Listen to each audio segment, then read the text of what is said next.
बऱ्याच लोकांमध्ये चिंता, भीती या गोष्टी अगदी लहान मुलांमध्ये सुद्धा आपल्याला ही गोष्ट दिसून येते.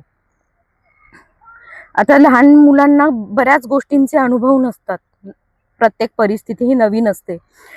पण ती परिस्थिती कशी हँडल करायची किंवा त्या परिस्थितीचा परिणाम काय हे माहीत नसतं. मग बऱ्याचशा गोष्टी लहान मुलं करू देत नाहीत पालकांना.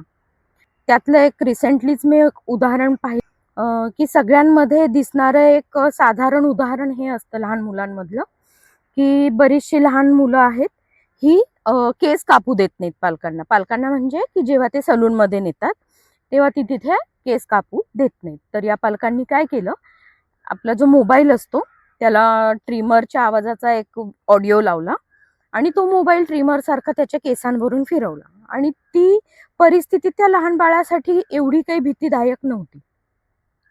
त्यामुळे ते आनंदाने बसलं होतं आणि जे काही पालक करत होते ते करू दिलं. असे पालकांनी त्याला 2-3 ट्रायल्स दिले. मग नेक्स्ट काय केलं त्या पालकांनी, त्याला सलूनमध्ये नेलं आणि त्याचे केस कापले आणि त्या सलूनमध्ये पण त्यांनी तशीच रिॲक्शन दिली किंवा रिॲक्शन दिलीच नाही. त्याला त्याचा काही वाईट अनुभवच नसल्यामुळे त्यांनी त्या न्हाव्याला किंवा त्या व्यक्तीला केस कापू दिले. तर हे अगदी एक साधं उदाहरण आहे.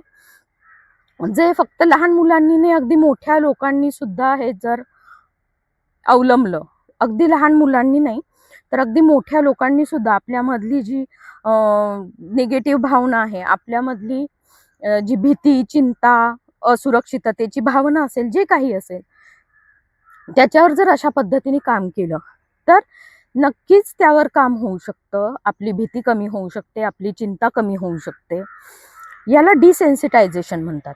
डिसेन्सिटायझेशन म्हणजे काय, की सुरक्षित वातावरणामध्ये, सेफ वातावरणामध्ये आपल्याला ज्या गोष्टीची भीती, चिंता आहे त्याच्या छोट्या अमाऊंटमध्ये त्या गोष्टीचा अनुभव घेणं, की जेणेकरून ती आपल्याला तेवढी थ्रेटनिंग वाटत नाही आणि हळूहळू आपण त्याच्यामध्ये प्रगती करत जातो आणि सरतेशेवटी ज्या गोष्टीची आपल्याला तीव्रतेने भीती वाटत असते, चिंता वाटत असते किंवा इतर काही अजून वेगळे अनुभव येत असतील, तर ते साधारण कमी होतात. त्याच्यावर आपल्याला काम करता येतं. एक एकदम सोपा उपाय आहे, जे दैनंदिन जीवनामध्ये आपण अवलंबू शकतो. हे अनुभव मोस्टली लोकांना येतात, असेच कमी अधिक प्रमाणात वेगवेगळ्या स्वरूपामध्ये हे अनुभव लोकांना येतात आणि मग त्यावर आपण डिसेन्सिटायझेशन ही पद्धत जर वापरली तर आपल्या भीतीवर, असुरक्षिततेवर, अशा अनेक निगेटिव्ह भावनांवर, निगेटिव्ह परिस्थितीवर, आपल्या निगेटिव्ह पॅटर्नवर आपण काम करू शकतो. चिंता, गिल्ट, शेम, लाज वाटते आपल्याला लोकांसमोर जायला किंवा इतर कोणत्याही परिस्थितीमध्ये त्या भावना जर आपल्याला येत असतील तर आपण या पद्धतीने त्या कमी करू शकतो.